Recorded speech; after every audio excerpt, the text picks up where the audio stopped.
Good evening, and thanks for clicking on to the Monday edition of Vogan's European Outlook. The skies are dark, the rain is coming down heavy, and I've even had to turn the light on here in the living room. How's everybody's weekend been? It certainly has been a busy weekend here on the channel as always. Live stream on Saturday evening, and then I had the Tropical Outlook yesterday evening. Driving up the A9 north of Inverness last evening, and really, you could hardly see in front of you. It was a right piece super out there in terms of fog. Obviously, folks that know the A9 up towards Golspie, Brora, Helmsdale, and then points just to the north of Helmsdale, you climb quite high up in elevation. Quite often a foggy, misty area of the UK, but it certainly was dense out there yesterday evening, and but also it was a record-breaking weekend here at Vogan Weather HQ. Not only did I record the wettest July day on record, remember the stats are very, very short-lived, of course, but yesterday completed 13 straight days at or above 20 Celsius, and I recorded a new 24-hour minimum temperature of 16.4 Celsius. This obviously follows on from a record-breaking high temperature of 28.5 Celsius recorded last weekend, the hottest day recorded here so far. So it certainly has been a pretty impressive July thus far, and here at Vogan Weather HQ, like I say, the rain is coming down pretty heavy. You can see here that I've got a rainfall rate at the moment of 4.19 millimeters of rain. We've seen 8.41 millimeters of rain so far today. This follows on from an 1880 millimeters fallen yesterday. Temperature stuck at 17 Celsius, so I'll fail to reach the 20 Celsius mark for the first time in a fortnight here as well. So, yep, it's been an interesting summer so far. This is most likely the wettest weekend of the summer so far across the UK and Ireland. Bit of a deluge out there. You can see here of the UMETSAT imagery. This is of also the Met Area website. You can see an area of low pressure, very distinct. We've got these bands of heavy persistent rainfall. Got where you've got some sunshine but plenty of instability and a little bit of fresher air within the mid levels. You've got that lift to generate some heavy showers and thunderstorm activity. Heavy persistent rain here across the north of the UK. I believe the Broxton roundabout at Perth is flooded. We've also seen flooding in parts of Northern Ireland. The Republic of Ireland probably also seeing some flooding. And then where you've got some warm convective environment here, you've got those showers anywhere from the far east of France into Germany, Low Countries, and then extending across the channel into England and Wales. We're seeing these thundery downpours taking place, but you can see here the spiral bands associated with that area of low pressure surrounding the system, the centre of the circulation itself. We've got a wet day up across Iceland as well, as can be seen here. So, and one of my concerns with regards to flooding, especially as we've entered this kind of lower pressure pattern that may persist, we are going to see more in terms of warm sunshine through the course of this week.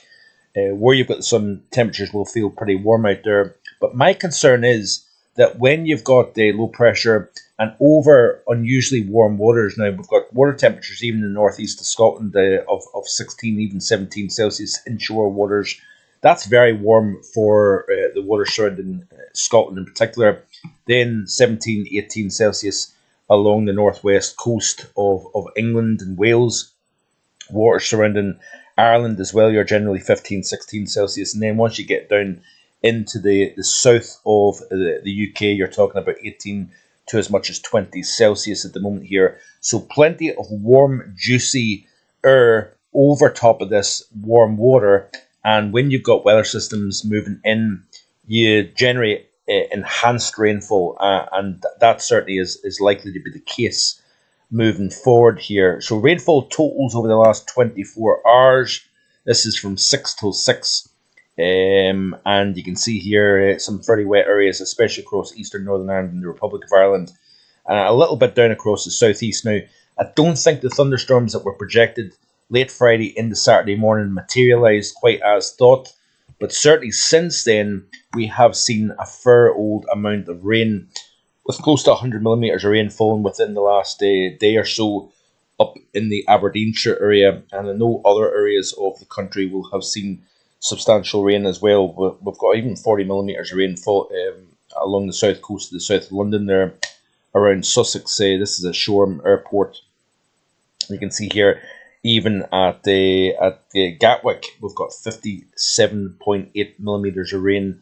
Moving up into East Anglia at the Tiverton airfield, we've got the rainfall amounts of 48.6 millimetres of rain. So by far the wettest of the summer so far. And we are going to see more heavy persistent rain as we progress into this evening. So looking at the latest visible satellite imagery, beautiful curl here associated with that area of low pressure where those occluded fronts sit, and one of them is sitting right over me at the moment.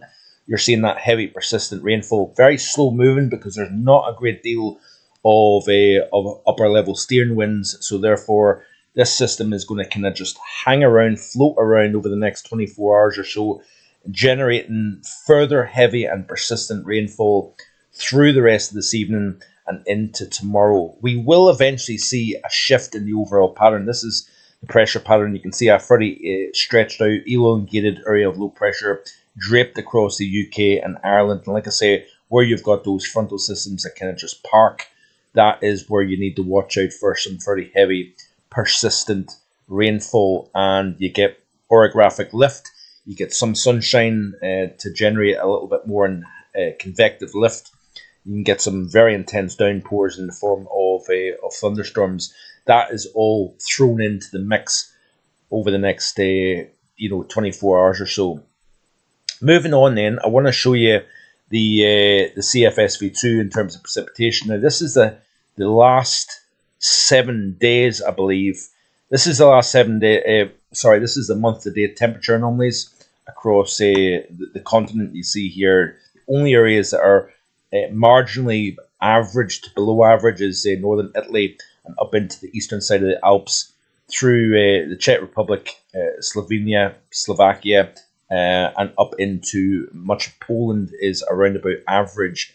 Elsewhere, it's generally warmer than average, with Scandinavia being the warmest compared to average anywhere in the continent. This is the rainfall anomalies over the last 7 days. So we have turned wetter, and that will certainly turn greener up across the northwest over the next 24 hours or so. See here, dry areas across Norway, Sweden, and Finland, where we've had 15 to 18 Celsius at 8:50, generating low to mid, even high 20s, even low 30s. Let's have a look at the temperatures then across the continent. You can see here, looking at the rainfall over the last 72 hours across the continent, much wetter across this region that has been so dry of late. That is good to see, obviously, that we've turned somewhat wetter thanks to lower pressure. But in terms of the temperatures, these are the current temperatures then, and we've got 30 Celsius yet again up across that central portion of Norway, Sweden, even into Finland as well. We're knocking the door of 30 Celsius. A good bit fresher across the central region of Europe here. We've even got 25 Celsius down across the southeast, where you've got the sunshine, very hot. Southern Iberia, as you would expect, but then moving into Italy and into the Balkan region in particular, your upper 30s to low 40s, even up into Poland. We're talking about temperatures upper 20s to low 30s here. Turkey has been roasting here as well, and through the Mediterranean basin down into the north of Africa, as you would expect at this point in time. Looking specifically at the UK then, you can see here where you've got the heavy rainfall and the cloud cover, temperatures subdued at 16 to 18 Celsius, where you've got a little bit more in the way of sunshine, low 20s, and down into the bulk of England and Wales, you're generally upper teens to low 20s across the board. Moving across to Ireland here, and you're generally 16 to about 18 Celsius. You've got a 20 Celsius here at the Waterford Airport, as can be seen here. So let me see here. I want to show you the 850 temperatures of the ECMWF. There's that area of low pressure, but still got some milder air around. There's the 15 Celsius at 850, still over portions of Scandinavia. Got the heat across the southeast of the continent, and it's thanks to this area of low pressure here drawing something a little bit less warm. I say less warm because it's not really that mild in terms of the air, or cool, should I say.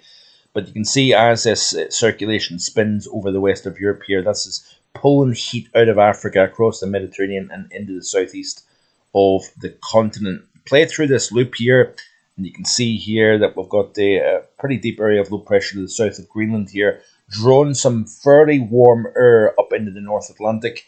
UK generally protected thanks to this area of low pressure from any next major surge of heat.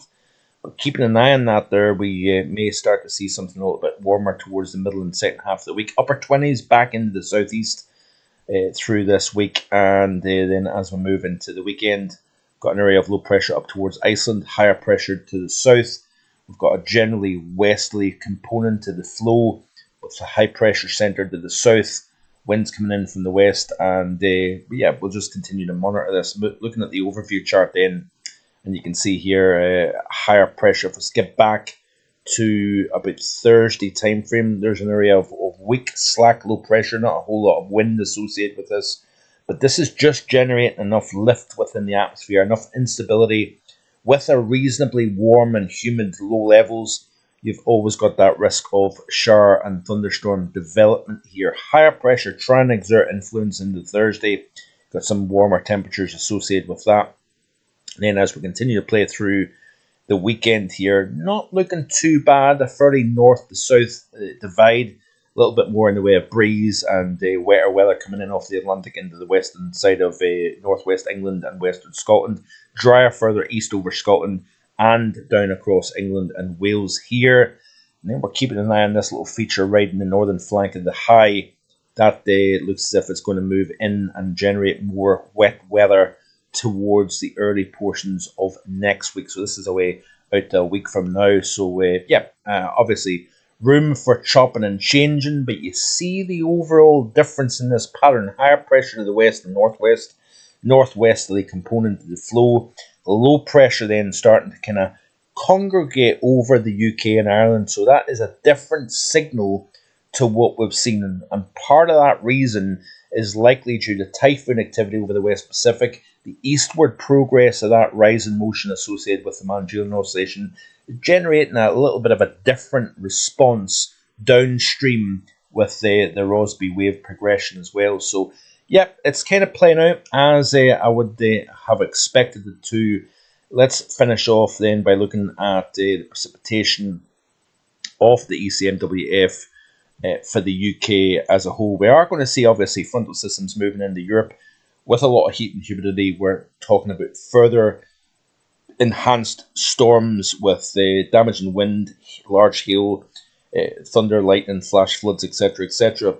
But let's have a quick look then. Total accumulated precipitation off the model here. Again, that eastern side, southeastern Northern Ireland, eastern portions of Ireland, some parts of eastern England, the north and west of Scotland. Going to see some very significant amounts of rainfall even over the next 24 hours on top of what we've already seen, especially the northwest actually. Eastern Ireland, northwestern Scotland is going to be the focal point. Then we see some convective showers perhaps down the spine of the Pennines. Continue to play through this loop all the way out to early next week, and you can see here the biggest amounts Eastern Ireland, northwest and northern portions of the UK. Drier the further south you go over England, but again, I say drier, you're still talking 20 to as much as 35 millimetres of rain falling between now and the end of this month.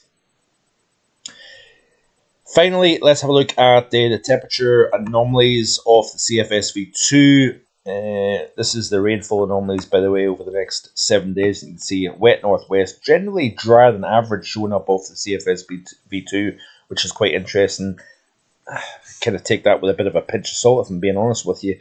Into week 2, which takes us out of July into August, you've got a wetter north, somewhat drier south. That makes more sense in terms of the low pressure of the north, high pressure of the south. A little bit of return to what we've seen, but we're going to have plenty of low pressure around before that. Week 3, drier than average signal. But let's have a look at the temperature anomalies then for the next 7 days. And Scotland, slightly above average.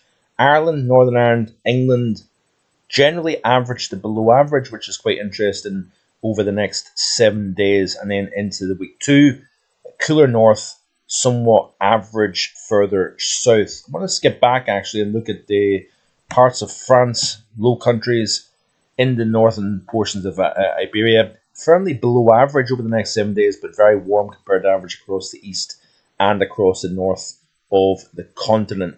So that is it for today. I hope you're enjoying the content, and I'll see you next time with more. Bye for now.